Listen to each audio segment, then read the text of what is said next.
Assalamu alaikum. My name is Welcome. Sharaf. Is shortening of hair and haircut of a woman is allowed? Shortening of hair, Yeah, and haircut. haircut. Yeah. You see, just now I read an ayah in the Bible. Bible says that a woman should have long hair, and it's an adornment.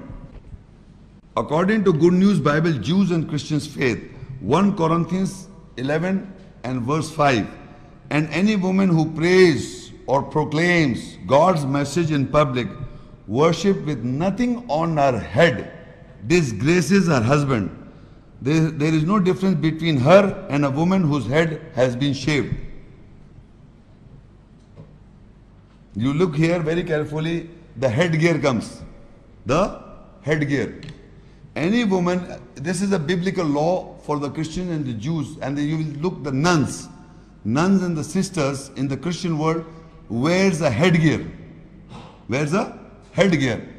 And no country will say any word to that nun or sister who is wearing a headgear because she's a nun.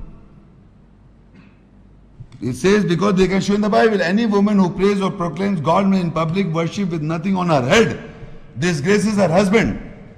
There is no difference between her and woman whose head has been shaved. So the sister nuns and nuns also get shaved also. You know this, or I don't know you know this or not. On 1 Corinthians 11 and verse 10, on account of the angels, then a woman should have a covering over her head to show that she is under the husband's authority. I am reading the Bible, and this is biblical law, that the woman should cover her head to show that she is under her husband, show the husband's authority. This is Bible. So any woman who's covering her head is, according to Christian, they are following. So the nuns and the sister nuns, go and see all over the world, the Christian nuns and this Mother Teresa and everywhere, and the nuns are wearing this headgear. Further in 1 Corinthians 11 verse 6, if the woman does not cover her head, she might as well cut her hair. And since it is shameful thing for a woman to shave her head or cut her hair, she should cover her head. If she feels shameful, then she should cover her head. First of all, if the woman does not cover her head, she might as well cut her hair.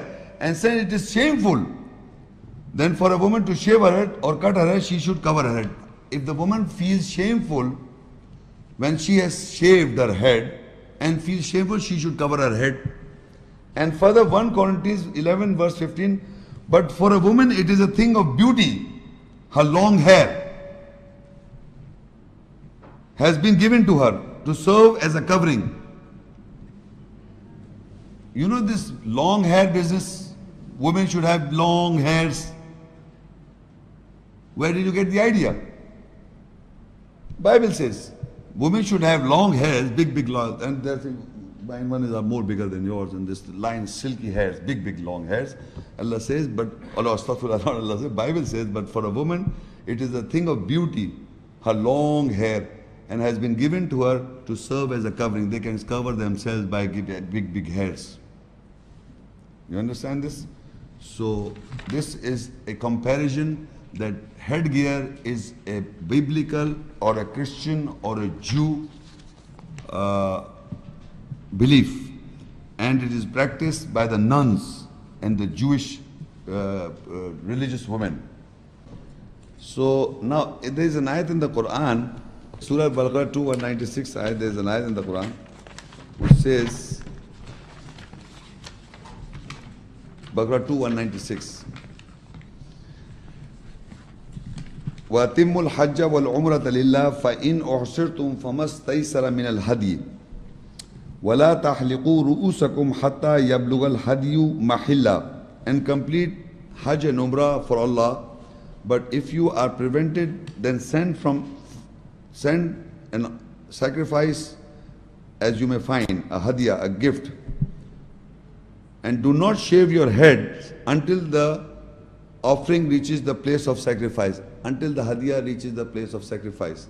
You see, the Quranic ayat this ayat is referring to of shaving of the head of those people who are performing Hajj and Umrah in the presence of Saudi Arabia, Makkah and Medina, right? Makkah, sorry.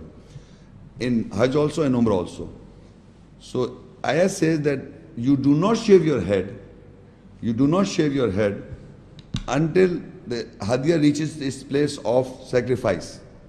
Now the question is, it is referring to both sexes. It is not referring only to men. If I have been to Hajj, and if you go to Hajj, you will note that men and women are performing tawaf together. Safa and Marwa is being performed together. And all the places from Mina, Makkah to Mina, or Mina to Muzdalfa, or Muzdalfa to Arafat, Mina to Arafat, Arafat to Muzdalfa, Muzdalfa to Mina, all the places, or stoning, everything that is being practiced while performing Hajj and Umrah, men and women both does simultaneously together. And when the time of shaving of head comes, so some scholars, whatever they are saying, that it's not permitted for women. When the ayat is referring to both, it's not referring to men only.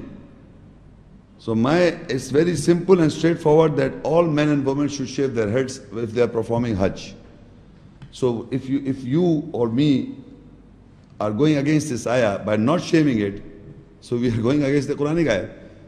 Whoever the alim or the scholar says, yes, woman cannot, we are not denying that the woman hair is an adornment for her, because Quran says that she's an adornment. But for Hajj, and they have to shave their heads as well. So there are very few women, I've seen with my own eyes, because I've done this Hajj, there are women who shave their heads. And if a man and a woman performs Hajj regularly per year, so you can imagine women cannot have long hairs. Because the Hajj, Allah says that whoever have the means to perform Hajj, he must perform Hajj. It is not that you perform only once. If you have the means to perform Hajj, I know maybe your husband who had lived 17, 19 years. 19 years in Saudi Arabia, one of my, 22, no? 20, every year he performed Hajj. So he was living in that area and he did not miss any Hajj in his lifetime till the day he lived in Saudi. So what I'm saying, it is not once that you have to perform Hajj. Every year you have to perform, and every year if you perform Hajj, you shaved off your head. And every year you do it, so how can you have big long hairs or big hairs? Women cannot have big hairs or long hairs. So if you note in the Saudi Arabia, the culture has become such that men and women are wearing a headgear in Saudi Arabia. You cannot find men, you can't see the men's hair. Forget about seeing the women's hair. You can't see a men's hair in Saudi, or you'll see a shaved off head. After the Umrah, you can see the men's hair shaved off. After the Umrah or Hajj, you can see you are not wearing anything. But women are wearing a headgear. And let me tell you one more thing. Whenever the women and men visit Saudi and Makkah for Hajj and Umrah, there is a dress code known as ihram. Ihram, it is a forbidden sort of, you can say it comes from ihram, that you restrict certain duties, you restrict certain acts on you when you are wearing an ihram, a specific clothing.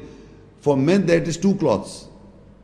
One is lower and the other is unstitched cloth. That is the ihram. And until you have performed the Umrah or the Hajj, you have to wear it, and there are certain duties upon you. So men, you know this, you know what woman's ihram is? The headgear. Hijab, it's not a hijab, it is a headgear. She wears it, and after she finishes the Umrah or Hajj, she can remove it. But because in the culture in Saudi, but she comes back, she removes it. So I've seen all the women who are coming from all parts of the world there, they are wearing a headgear, calling it that this is their ihram when performing Umrah or Hajj. Men are having these two unstitched cloths. So that is the ihram for men, and that is the ihram for women. So women ihram or a dress code is such that they have to wear this from a big headgear like this, right?